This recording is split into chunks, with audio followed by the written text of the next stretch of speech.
I've got so much information to share though. Oh, you know what? Maybe I can read this.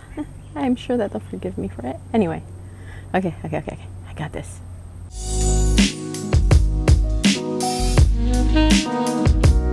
Hi everyone, it's Melissa, your plantita abogada from Tasteful Nodes, coming to you today again from Paolo's potting shed.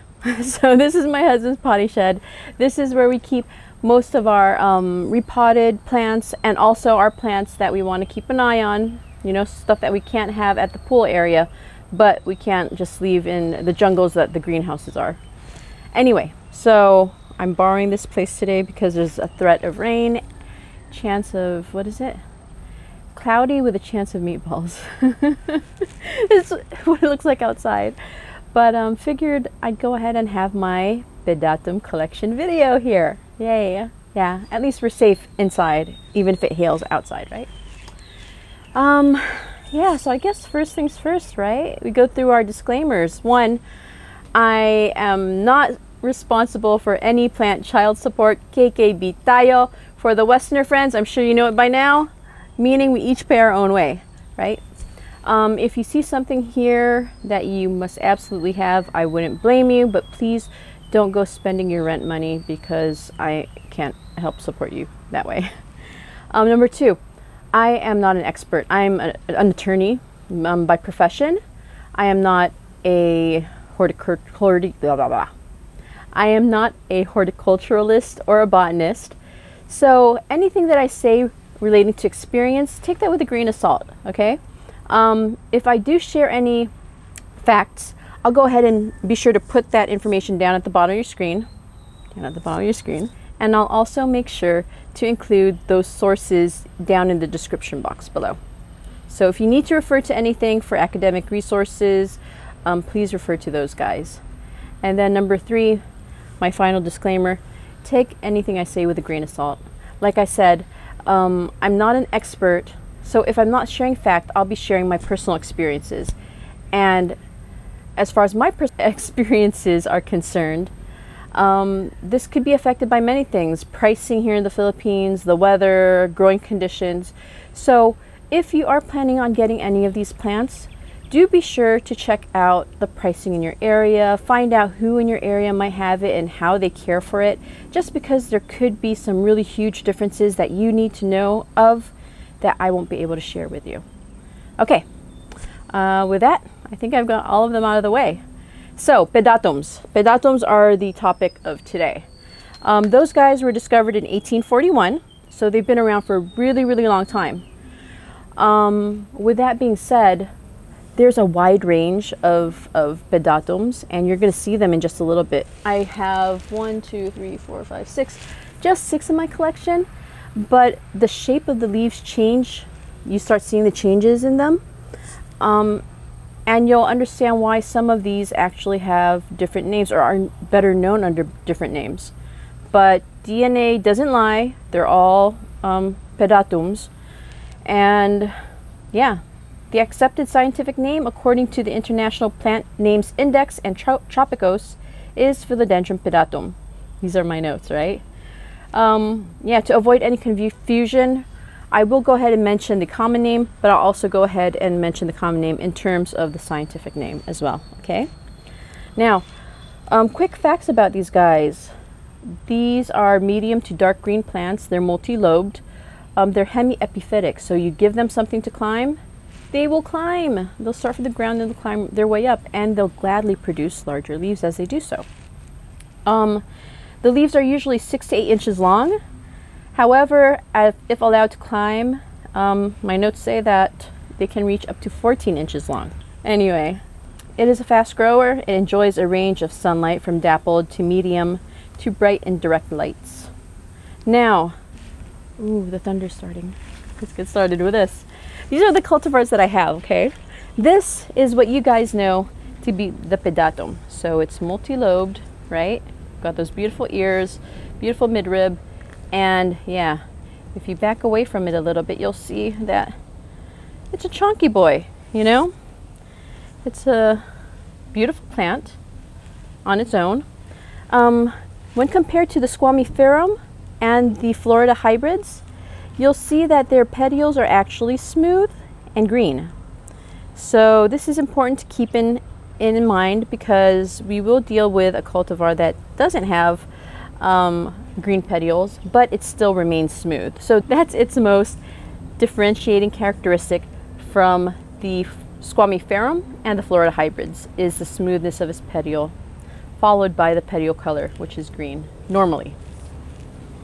Now, after the Philodendron pedatum, I have the Philodendron pedatum variegated form. So this guy finally was able to find it. In fact, a few people in the Philippines have it, just a few. But again, characterized by green petioles that are smooth, but also by variegated petioles. I don't know if you can see that close up, but yeah. So it has variegated petioles just like the Florida does, the Florida Beauty does, but it is missing those, that pubescence, so the pebbly texture that is known in the Florida hybrids and in the other parent, the Squamiferum. And then the next cultivar that we have, Philodendron pedatum glad hands. So compared to the species, to the base, to the regular pedatum, this guy is actually quite narrow and quite irregular in terms of the lobes that you see. So if you look here, this guy is missing lobes over here. This guy has 3 over here versus the 2. And I'm sure I have someone who is better. Yeah, this guy has 4. So glad hands is characterized by that, by the thin, by the narrow leaves, and by its irregular lobes as well. Remember earlier how I mentioned that the pedatum has smooth green petioles? Well, I was wrong, right? I found out that there's actually a cultivar that's quite popular in Europe, and it has red petioles. Check these guys out. So this is Philodendron pedatum red petiole. Oh yeah, definitely red compared to the greens. But if you back out a ways and look at the body of the leaf itself, it looks exactly like the regular form pedatum. The only differentiating factor between the two are the red petioles. Now, when we first got it, this was an import from Holland. The petioles, all of them were red, right? You can see some redness in the older leaves. There's just a difference in color. There's just a difference in the color. But the younger leaves show the most red when they come out. And I think it might be due to weather.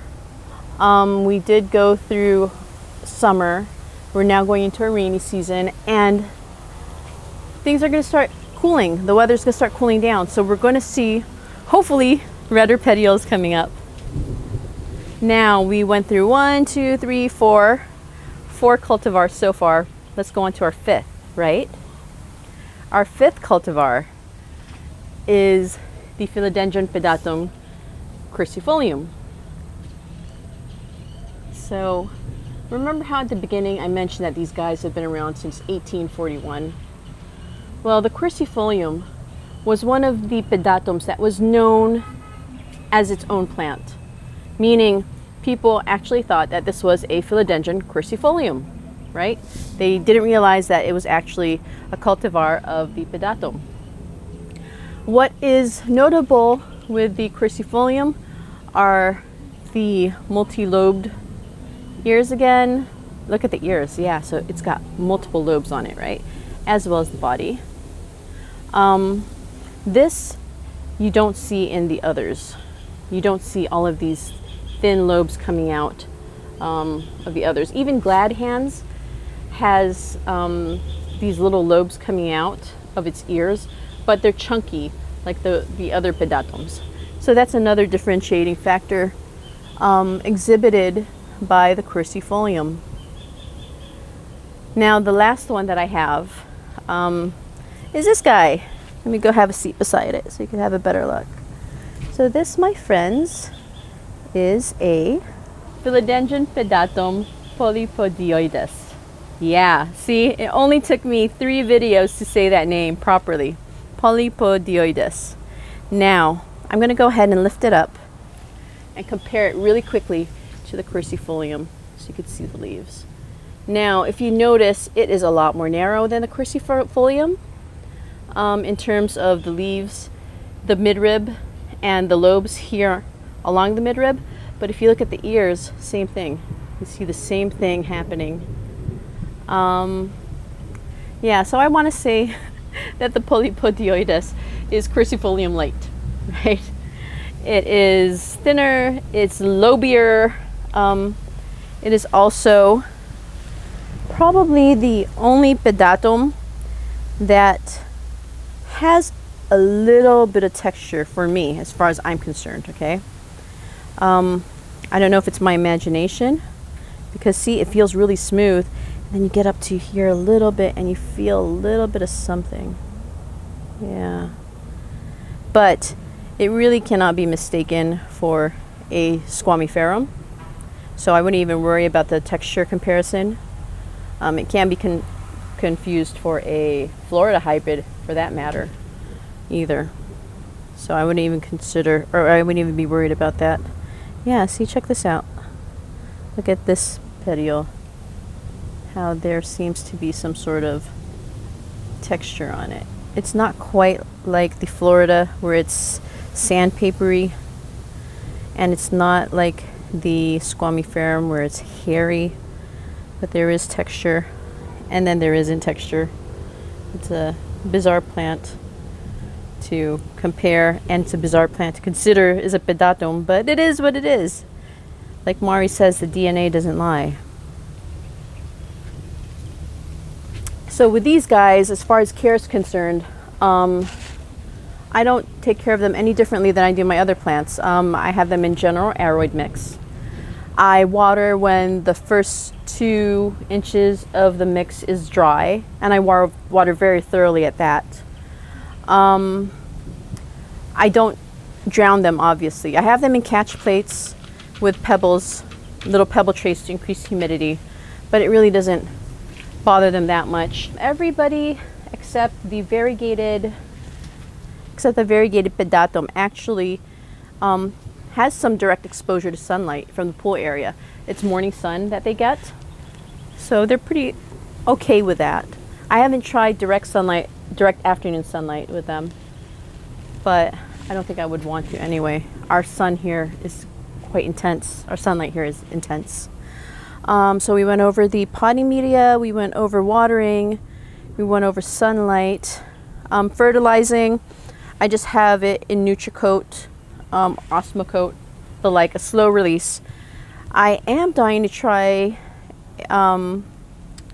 fertilizing it weekly. And I'll go ahead and put that name on the bottom. We have a version here in the Philippines called Aggressive Fertilizing Formula, I think is what it's called. If that's not the name, I'll put the name at the bottom of the screen. It's similar, but a little bit more aggressive in terms of the components of the fertilizer. And I want to try it on this guy. So I have a few more propagations that I will, and I'll report back to you guys how that works out on the Pedatums. So we went through fertilizing. Oh, propagation! Propagation is easy. Hey baby, can you come closer real quick? So if you look closely, you'll see that these guys have aerial roots, right? See this right here? Yeah, they are just very giving with the aerial roots. What I like to do is I like to tuck the aerial roots back into the soil and let it go wild. If you look at this one right here, yeah, so that's what this guy is doing. And you'll notice some new growth at the end. That's one way to propagate, right? Is just to tuck the aerial roots back in. Once these roots develop, the lower 2, I would go ahead, oh, here we go. This one seems pretty developed. It's firm. You can't pull it out of the potting mix easy. But you can go ahead and cut it right here and repot it and let it acclimate, and you're good to go. If you notice, there's already another growth popping out here. I don't know if you see that well. Let me see if I can focus in on that. Yeah, so there's a little growth popping in here. on this axillary bud. So there isn't much that I would need to do. Once I cut this part off, this part will just, all of the energy will probably go directly to this part since it's already out, since it's already been triggered. So that's one way to propagate the pedatums. Another thing that I would consider for propagating pedatums would be to put it in, actually to air layer it, because we're doing that right now with another pedatum. And I would also consider putting it in a propagation bin, I guess, propagation tray with damp sphagnum moss. That seems to work out well. It really works well with their roots.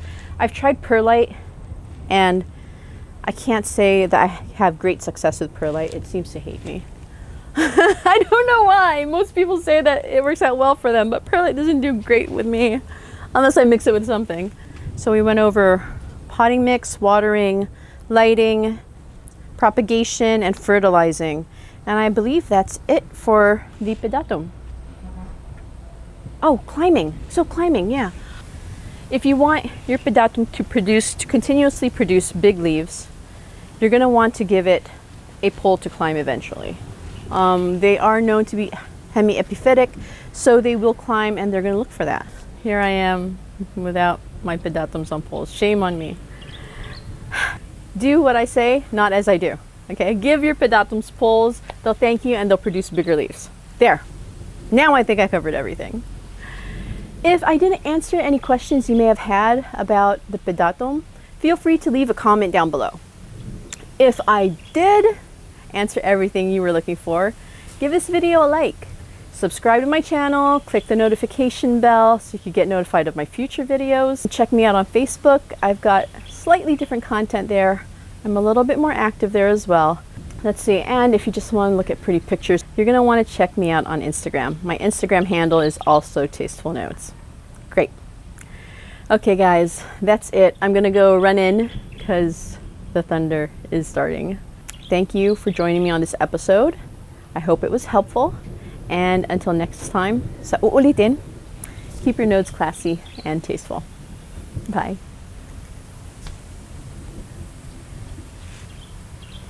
Time to go.